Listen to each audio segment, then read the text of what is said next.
కృష్ణ దైవంతో సహజీవనం. స్వామి బ్రహ్మానంద మహారాజ్. బ్రహ్మానంద స్వామి కొరకు ప్రత్యేకంగా పునరుద్ధరింపబడి బాగు చేయబడిన తన గదిలో రామకృష్ణానంద స్వామి వారికి వసతి ఏర్పాటు చేశారు. ఆయన అన్నారు, గురుదేవులు ఆయన పుత్రుడు లోపల ఉంటారు, నేను బయట ప్రవేశ గదిలో ఉండి వారిని సేవిస్తాను, ఇంతకంటే నాకేం కావాలి. దక్షిణ భారతదేశం భక్తులతో ఈ విధంగా అన్నారు, మీరెవరు గురు మహారాజుని దర్శించలేదు కదా, మహారాజుని చూసి సంతృప్తి చెందండి. ఒకరోజు ఒక భక్తుడు శ్రీరామకృష్ణుల నివేదన కొరకు కొన్ని ఫలాలు తీసుకొచ్చాడు. రామకృష్ణానంద స్వామి వాటిలో సగం బ్రహ్మానంద స్వామికి అర్పించి, ఆ ఫలాలను బ్రహ్మానంద స్వామికి అర్పిస్తే శ్రీరామకృష్ణుల అర్పించినట్లే. ఎందువలనంటే శ్రీరామకృష్ణులు ఈయన నోటి ద్వారా వాటిని స్వీకరిస్తారు. వి కృష్ణస్వామి, అయ్యర్ రామకృష్ణానంద స్వామి, ఈ క్రొత్త స్వామి మద్రాసులో ఉపన్యాసాలు ఇస్తారా అని అడిగారు.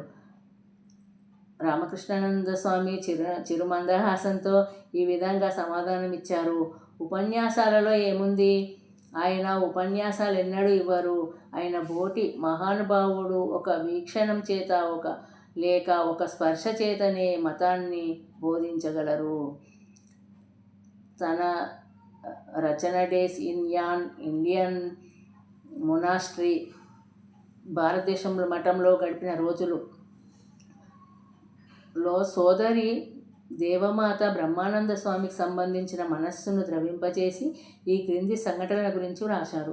ఒక్కొక్కసారి బ్రహ్మానంద స్వామి అంగీకారం చాలా మౌనంగా, మాటలు లేకుండా ఉండేవి.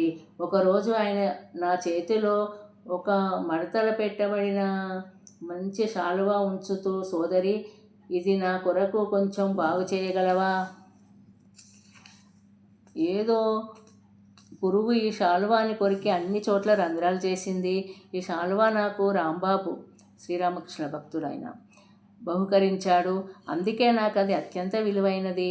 నేను ఆ శాలువాను ఇంటికి తీసుకువెళ్ళి ఆ రంగుతో సరిపోయే దారం తెచ్చి జాగ్రత్తగా కుట్టి అత్యంత శ్రద్ధతో ప్రతి ఒక్క రంధ్రాన్ని ఆ దారంతో మూసివేశాను. ఆ రోజంతా నాకు ఈ పనితోనే సరిపోయింది. బాగు చేసిన శాలువాను సాయంత్రం వెనుకకు పంపాను.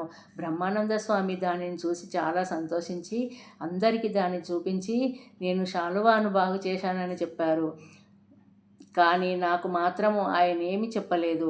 ప్రేమపూర్వక సేవను ఒక సాధారణ కృతజ్ఞతతో పలుపరచదలుచుకోలేదు ఆయన. మద్రాసులో ఉన్నప్పుడు ఒక సాయంత్రం ఆరతి సమయంలో ఆయన సమాధి మగ్నులైనారు. ఆయన హాలు చివరి కంపలి మీద కూర్చున్నాడు. ఆయన శరీరము నిశ్చలంగా ఉన్నది. కళ్ళు మూసుకొని పెదవులపై ఆనంద సూచకంగా చిరుమందహాసం వెలియుచు ఆయన సమాధి మగ్నులై ఉన్నారు.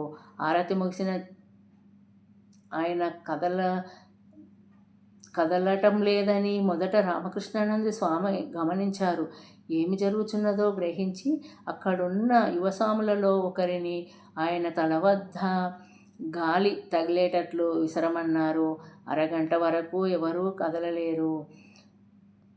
కదలలేదు. ఆ హాలు దాటి వెళ్తున్న ఒక బాలుడు తన పాదాన్ని వెనుకకు కూడా తీసుకోలేదు. పరిపూర్ణ ప్రశాంతత మఠంలో నెలకొన్నది. అది ఉజ్వలమైన ప్రకంపనలతో కూడి ఉన్న నిశ్శబ్ద ప్రశాంతత. క్రిస్మస్ సమయాన పాశ్చాత్య రీతిని క్రిస్మస్ విందు ఏర్పాటు చేయమని సోదరి దేవమాతను బ్రహ్మానంద స్వామి అడిగారు. ఆమెకు క్రిస్మస్ చెట్టు దొరకలేదు. కానీ ఒక మంచి కేకును, గ్లేస్ పండ్లు ఇత్యాదులు ఒక ఆంగ్ల దుకాణం నుండి కొని తెచ్చింది. అడవి నుండి కొన్ని కొమ్మలను బాలురు తెచ్చి హాల్లోని స్తంభాలకు కట్టారు. ప్రవేశ ద్వారాన్ని మామిడాకులతోనూ పూలమాలలతోనూ అలంకరించారు. క్రిస్మస్ పీఠము ఏర్పాటు చేయబడింది. క్రీస్తు మత విధానం ప్రకారము మహాప్రసాద వినియోగము కొరకు బ్రెడ్డు మధువు ఏర్పాటు చేయబడినది. సోదరి దేవమాత సంఘటన ఈ విధంగా తెలియజేశారు. బ్రహ్మానంద స్వామి నన్ను క్రీస్తు జనన కథ చదవమని అడిగారు.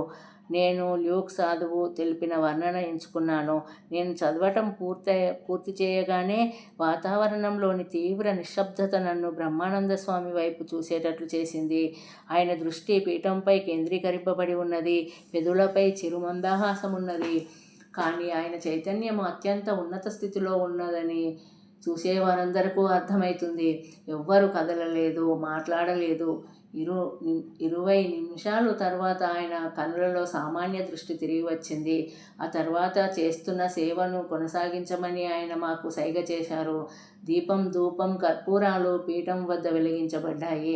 సాయంత్రపు స్తోత్రాలు, గానాలు చేశారు. అక్కడున్న వారందరూ మౌన ప్రార్థనతో వందనమాచరించారు. ఆ విధంగా క్రిస్మస్ ఆరాధన పూర్తయింది. భోజనం చేస్తూ బ్రహ్మానంద